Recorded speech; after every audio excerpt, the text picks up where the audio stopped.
Okay, everyone, thanks for tuning in to Let's Be Clear. This is Season 2, Episode 1. Welcome to Channing Frye. Thanks for joining us here. For coming out here. We're here at Homage. This is your territory right here. You did the podcast. Yeah, we did a podcast here. Love their gear. We've been working pretty closely with them for the last 2 or 3 years, and it's a great relationship. It's good. It's great clothes. Really comfortable. Now, why wasn't I invited to the podcast? I invited you to my that thing. was Richard and Allie were in charge of that, so that wasn't me. That was them. I just show up. I'm just a talent. Okay. So if you have questions for the talent, if you've not taken part in this Let's Be Clear before, get them in. We're streaming right now on all of our platforms. Get your questions in. I'm looking at your questions here. I'm not being rude to Channing. No. Trying to get through some of your questions and see what he has for you. But I'm going to start off with one of my own. Yes. You're retiring at age 35. Yep. That's the dream. Dream. I mean, I wish I could be in that shoe. What was the light bulb moment that you said, I'm doing this? You know what? I think, eventually it comes down to this. Am I still a basketball player? And I think for me, I love the game. And I love being a part of like the team aspect. I love this organization. But for me, I stopped getting better as a player. The league is going younger. It's changing. And my opportunities became less and less. And so, I figured out where I could really excel was being like, a player coach. And for me, I'm all in on one or the other. So I'm either all a player, or I'm all a coach, or I'm all this. So for me, when I didn't play for a long time and I was just around my kids more, my family more. I was like, they need more time than I do right now. And so I love basketball, but I love it differently than as a player. So when that time is up, I put my hands up, and I'm excited to see what's next. Yeah. You played for 6 different teams. Yeah. You all were over on the country. Everything from rebuilding teams to championship-winning teams. What do you look back on? What was the moment? Was it the championship? Was it a certain block? That was it a shot? No. By far the championship. I think just that whole year, how it went from being on one of the worst teams in the NBA to go to the Cavs and not only have some of my best friends on our team, but the relationships that we still have. Yeah. Obviously, Kevin, Richard, and I still talk to JR or Kyle Korver or LeBron or, whoever, Tristan. And, the relationships, I think, for me, is my favorite part about basketball. Winning is going to come and go, and sometimes you can control that. The superstars control that, but I think sometimes, most of the time, it's out of your control. But the relationships you build and the people you meet, you can control that. And, I've had a great time here in Cleveland. This has been amazing, and, I'm glad I had this opportunity to play here. You were kind of credited with creating those relationships, right? Man. Like the group texting, and you were the guy that came in and kind of brought everyone together. How did you do that? Well, they were grouchy. They were all grouchy. And I was like, guys, you're living the life, right? You're winning every night. You don't even have to try. You play with the best player in the NBA. And I think for me, I just don't like that vibe. Like if I go to practice, I want it to be fun. We could be competitive, but let's be fun. And I was saying, why aren't we all on one text chain? So I constantly kept hampering them to get on one text chain. Like, let's go to dinner. Let's do stuff like that. Like, let's do team stuff because the basketball stuff is there. We have 2 of the top 5 great, best players in the league right now, and 3 of the top 15. So why are we not having fun? This should be great. And I think for us, Richard and I think it's where we kind of connected with not only Kevin, but Bron and Kyrie, and just kind of bringing everybody together, just kind of being the catalyst. You kind of mentioned LeBron, greatest player of all time. Do you think he's the greatest of all time? I said this on Twitter last night. Statistically, yes, he is. But I think in everyone's hearts and just the transition of like where basketball was to what it is now, it's Michael Jordan.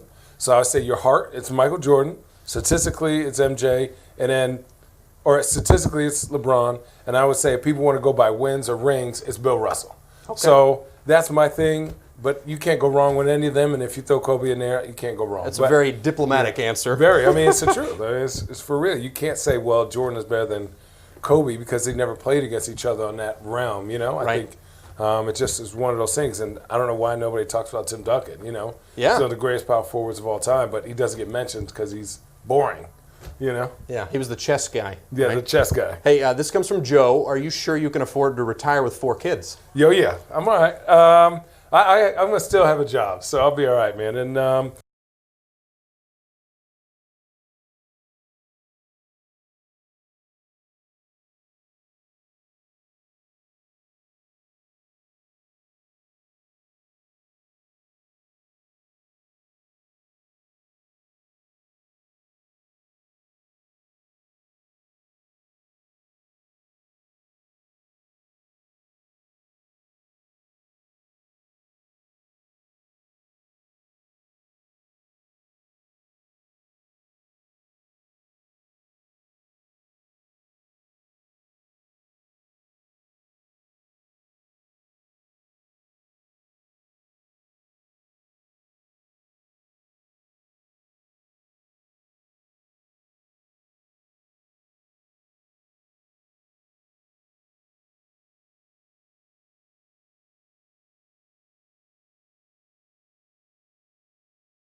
vacations. We can't vacation now because I need to be in this amount of shape. I can't get above this weight. I can't get below this weight.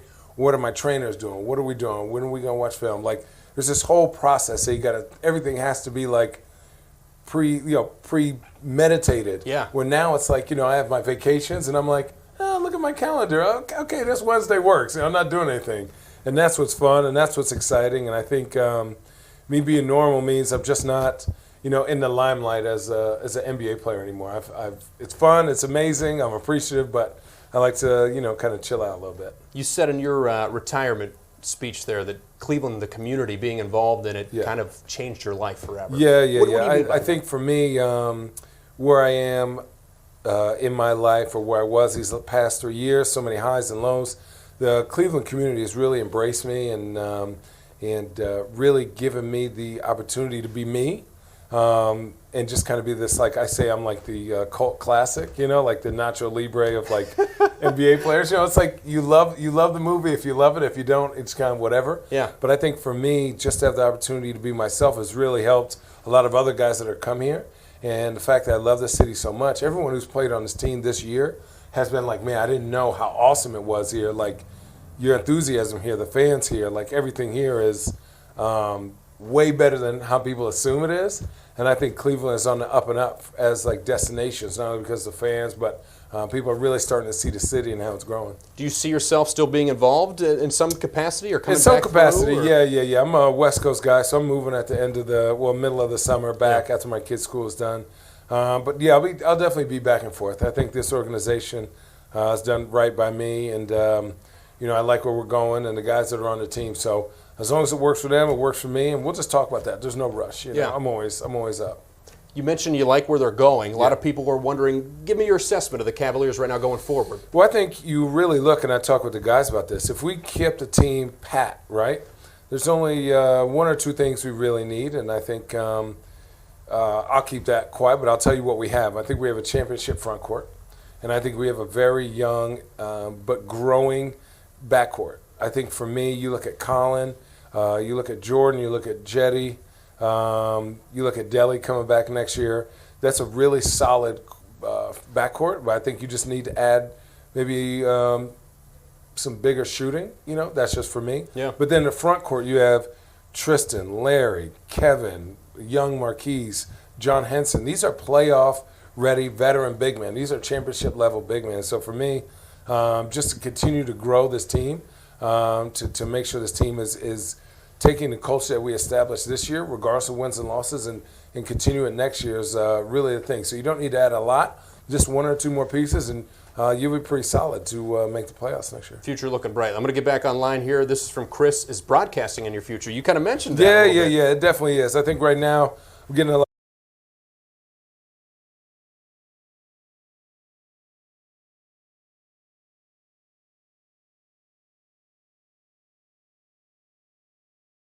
Charles and Shaq and Reggie, the game has evolved to, and I'm closer to the guys that are playing. Now. It's a different style. Yeah. Don't get me wrong. They know exactly what they're talking about, but I just think the language is a little different now.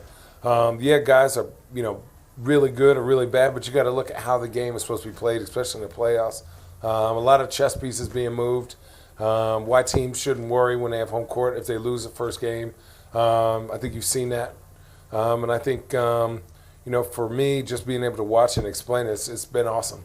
Let's go back online. This is from Anthony. Who was the most influential in getting you into the NBA? What kind of player did you watch when you were a kid? I watched a lot of Hakeem Olajuwon. I'm a big Phoenix Suns fan, so I wasn't watching any big men really. I was always watching like Dan Marley, You want to be a Charles point Barkley. guard, huh? Yeah. Well, I could never really shoot, but I always admired it. I think that's maybe why I turned into what I turned into subconsciously, but.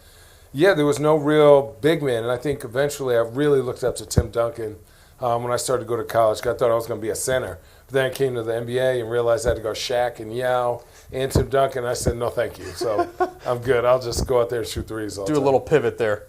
This is from Dave. How much longer will you be living in Cleveland? You mentioned a couple months. just A couple months, but I'll be back and forth. I think I'm definitely going to try to do something with Fox Sports Ohio.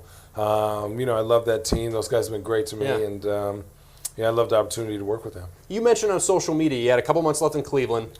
what should you do? And Yeah. I think you got a lot of responses. Yeah, What was yeah. the wackiest one? What did somebody say that made you do a double take? I wouldn't say nothing's too wacky. I've seen a lot of things in 14 years, but I think for me it's just, hey, come over and have some beers and barbecue. And I'm like, I can do that in my own house. Like, Yeah. But I think for me, I am going to go explore a little bit. I forgot what I did the other day. I do so much stuff all the time, like randomly, try new restaurants, try new things, but I am going to go to that park. If I can't fit on any of the rides, I'll go anyways. I'll take my kids. And just stand So there. you need to see, most people, you need to be this tall. You need to see you need to be this short. And, yeah. You Sure. just, The tall rides are not built like the thing comes to here. Yeah. On most roller coasters, the little lock thing comes to here. But yeah, man. Well, I'm excited, man. There's so much in Cleveland. It's just got to drive a little bit. let me put the shoe on the other foot for you. Yeah. You go to the West Coast, Yeah. and somebody says, Channing, I'm going to Cleveland. I know you were there for a while. Right. What should I do while I'm in town? What do you tell elsewhere? What do you tell people to do when they're back here? Is it the winter or summer? Give me one of each. Okay, in the winter, you definitely got to go to a Cavs game. Okay. Right? Go to a Cavs game. Try to catch an Indians game. Catch a Monsters game. I think we're a big sports town. So that is definitely going to be the mainstay for me. And I think very underrated food town. Yeah. It's a very underrated What's food the town. restaurant? Where do you Well, go? I got a Baracco right there, solid. And they got another one. Mocho's, Dante's. Gosh, I'm get crushed right now because I'm forgetting so many. It's But the hot seat. It's It's red a for hot a seat. reason. Yeah. So for me, then if you like beer and drinking, there's plenty of things to do downtown. Yeah. The Flats has really grown if you're a younger back. younger guy. During the summer, just be outside. Everyone's so happy that's not -50 that everyone's outside. So grab a beer, walk around. Yeah. And everyone's nice here, man. That's the thing. It's like nobody's here trying to scam you or trying to steal your money for the most part. I don't really watch the news too much. I don't know what our thieving is. But Well, we told you to leave your wallet at the door for a Oh, reason. no, that's right there. There ain't no money in it. I'm like Tiger Woods. I never carry cash.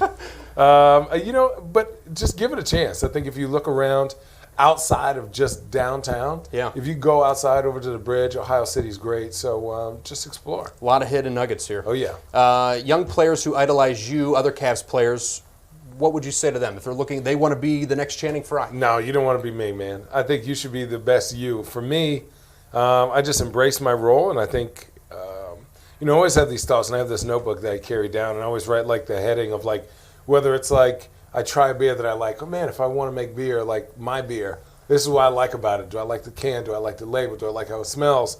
And so because I don't have like any set thing that I want to do, I write down everything that I like or don't like. And so for me, I was writing down, like if I was going to coach, what would I tell a player? And I would say like, okay, if you do one thing, right, what is your one thing that I can rely on you for? Is it shooting? Is it scoring? Okay, from there, then you build, right? You always improve your scoring, but then you always improve the little things. Can you play man-to-man defense? Can you play zone defense? Are you communicating? Right. Like, are you running back? Are you have good energy when you're not scoring? And so for me, it's just, for the guys growing up, don't get into your own hype. Take your role and evolve it until you're so good that people force you to do what you want to do anyways. If they think they're up to the challenge, you said, I'll take you on at LA Fitness. What LA Yeah. Fitness can they meet you at the Oh, no, not right now. Big dog got to rest a little bit, man. I'm still tired. Even though I didn't play a lot, just the grind of the season, and my body actually feels really, really good. I actually lost, since the season, like 12 pounds or something like that, No just kidding. from not lifting and running and eating like a madman. I'm on like a fasted diet now and all this other kind of stuff. It's crazy. But eventually you'll find me at LA Fitness. But I think for me, when I said that, I was totally joking around. Right, And right. I just think for people, they just go, well, you suck because you're not playing. And I'm like, dude, I'm not playing because there's 4 other all-stars ahead of me, basically. And I'm 35, and I've been doing this a long time. But don't think that, like, the worst NBA player can go anywhere in this country and bust everybody up at LA Fitness. Just put it that way. So we don't suck. We just are not getting time on the team that we're at. But we are. Everybody in the NBA is amazing. I want to talk a little bit about the video that your wife made for you. Yeah. with Oh the man. kids. What does that mean to see that? And she kept talking about your infectious smile and laugh. Where does that come from? And what does man. that mean, that video? You know what? I've always, like, when basketball got taken away from me, I always said I was always going to enjoy it and not put so much anxiety on myself about it. I think it's a game, and we're blessed to be able to play it. And we are extremely, I don't know if sometimes we ever like breathe in like what it's like to have 16, 17,000 people screaming for you. We just kind of take it for granted, I think, at times. And so after I got an opportunity to come back, I was like, I played all 82 games, which is the only year I've ever done that. And I just, before every game, I would get stretched and just look and just take mental images of like being on this court with all these fans, whether you hate me or you love me. Just, this is amazing. I think now that I'm on the other side, I value people's time and people's passion and emotion. And the fact that you give that to us, 3-4 nights a week has been amazing for my career. And, my wife's video, I just want to provide for my family and be the best I can be. And sometimes I was not the best, and sometimes I was okay. But the video meant everything. It meant, it's up there. It's like one of my happiest moments of just saying, like, you guys are proud of me, and every day I go to work, it's like I want to win, I want to be the best me, but when I kiss my kids goodbye, I think, damn, okay, I gotta go extra hard, even if I don't want to, because it's a small window for us, and I was blessed to actually play for 14 years, but it could have been taken away at any moment. So for me, it was everything, and she gets lots of hugs and kisses now. I'm home, but she's still like, Channing, you got to get out the house and do something. So I might take up golf. Okay. So, yeah. We talked a little bit about golf. I want to go real quick. The Masters, Tiger Ridiculous. Woods makes that comeback, Yeah. and it's already an iconic image of him hugging his son. Do you have a moment like that with one of your kids? Yeah, so my kids don't care about basketball, right? This is literally, their whole thing was 4 years ago. So I have 8, 6, 2.5, and 1. And my 8 and 6-year-old for the last 4 years have been like, Dad, can we get a dog? And I'm like, yeah, when I retire, right? So when I told him I was going to retire. Because you're going to be the one walking that dog. Oh, every time. Yeah. Every time. So they're like, hey, Dad, can we get a dog? And I'm like, no. They're like, but you're retiring. And I was like, but I won't play basketball. They go, so can we name it Mario? And they like don't care about me playing basketball one bit. They're just more, I just want a dog. But for me, that moment was hugging my wife when she was pregnant when we won a championship. And my two best friends were there. Being able to get there on a court with her old pregnant self was amazing. And it was absolutely ridiculous that I got to share that moment once. A lot of guys play in the league for a long time and never get there, never win. Yeah. But I got there twice and won, so I'm 50-50. Want to shift? Hold up one second. I'm going to make one change here on the microphone. Oh. That's okay. Facebook Live will enjoy this. Whoops. Live TV right here. You breathe down. I've never seen that before. Oh, I breathed through my nose. That's what it is. Okay. Yeah, my bad. Yoga. No. It's all right. Yoga, dog. Yeah, we're all You good. got to breathe, man. I think I got some Sinex in there. Yeah. We still Keep the good? nostrils Good now? clean. We're good. Yeah, we're good. You go back to young Channing Frye, just Yeah. got drafted. What was it, 8th overall? Yeah, Ethan.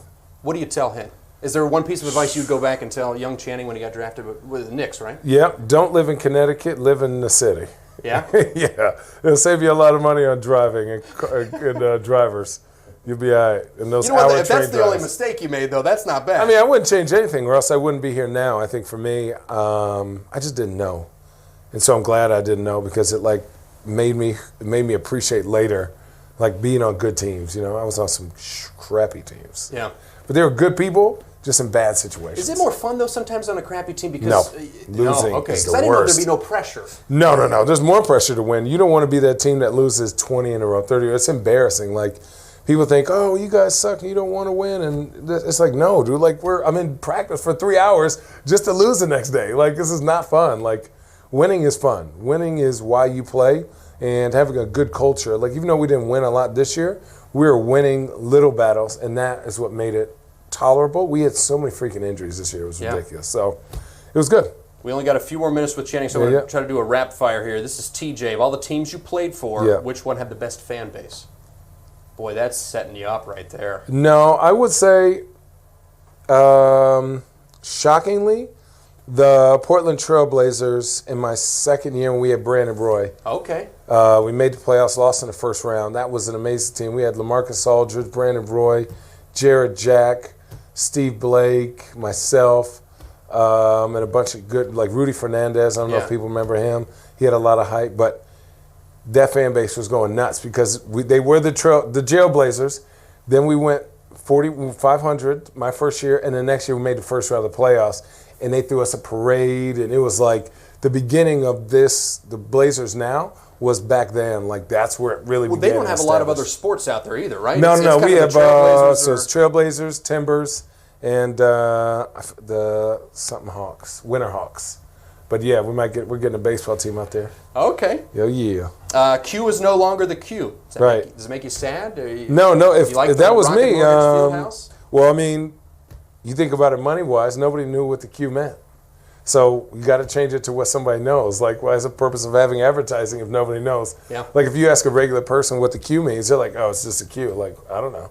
They don't know it means Quicken Loans. If I'm paying all that money, let me change that name. So I don't care what they name it. The place is amazing. It's keeping up there with the the newer places. So it's a great field house. Yeah. A lot of people are talking right now about the sports betting, right? Yeah. It was all Vegas, but now we're talking about maybe moving it into. Do you think it's good or bad for the game? Great for the game. Yeah. I think it's great for the game. I think as long as we can keep the security measures correct, I think it's going to be great. I think it's going to be great revenue for everybody. I think it's going to get more exposure for the sport, and I think it's going to just generate money. Money's going to be exchanged, and the more money they get, the more players get, the more exciting the game gets, the more exciting the in-game entertainment gets, and the better product you're going to see. From Brad, would you ever want to get into coaching? Yeah, it just depends though. I would coach probably high school, maybe college, if I had the right opportunity, but I'm not good at lying or recruiting. I'm more like, listen, come here if you want to get better. I'll maybe make like you a better. high school. High school would be great because listen, at that point, parents can't tell me anything. I'm an NBA champion, 14-year vet. I'm pretty sure I know what I'm doing. I think for me, coaching's a lot, and I love the development of each player, but it would take me a while. I have to be really committed to that because there's a way I like things done. I know things should be done, not only for the players to get the best out of themselves, but for the trainer to be successful, for me to be successful, for the school, just to build the way an organization be run from head to toe. I wrote this in my notes. You're ready. Oh, I'm dead ready. Seriously ready. Yeah. Yeah. I spent an hour one day writing of how things successful organizations have been run top to bottom. Okay. Stephanie wants to know, when you look back on the parade, Yeah. what sticks out in your mind? Number one, I ate a piece of pizza. Number two, that is the meanest hangover I've ever had in my entire life. And number three, I wish they would have put us all on buses, right, with air conditioning, because it was so hot. And the barriers, they didn't have enough barriers. Yeah. And so it took us 4 hours to go 2 square miles. So if we were on the bus, at least we'd had coolers with beers and water. But literally, we were asking, everyone was so hot. We could have had super soakers and spraying everybody with water. It would have been, if they had assumed that we were going to win, we would probably. Well, it was their first parade. Right. I know. Listen, it was great. No, I had a great time. Obviously, it's looking back at it. But yeah, dude, if we would have had buses, it would have been amazing. I want to end with this. Yeah. Your icon on Twitter is Stanley Hudson. Well, was. Yeah, it was. I changed it. Oh, man. It's all right, but what happened? Give me your best Stanley Hudson impersonation. It's from The Office, if you don't know. Man, he just needs a crossword puzzle. That's it, Doug, yeah. I thought you were going to bust out the... no, that's it. What does he say? Why do you always see me on things that have nothing to do with me? Dude, The Office is one of the best, man. It is. Oh, I might Good go stuff. back. I got some free time. I might go watch all of them. Channing Frye, thank you so much. We thank you for being a part of Let's Be Clear. Thank you. Hey, thanks, man. It was Yeah, fun. man. No worries. Appreciate it. Thank you. Thanks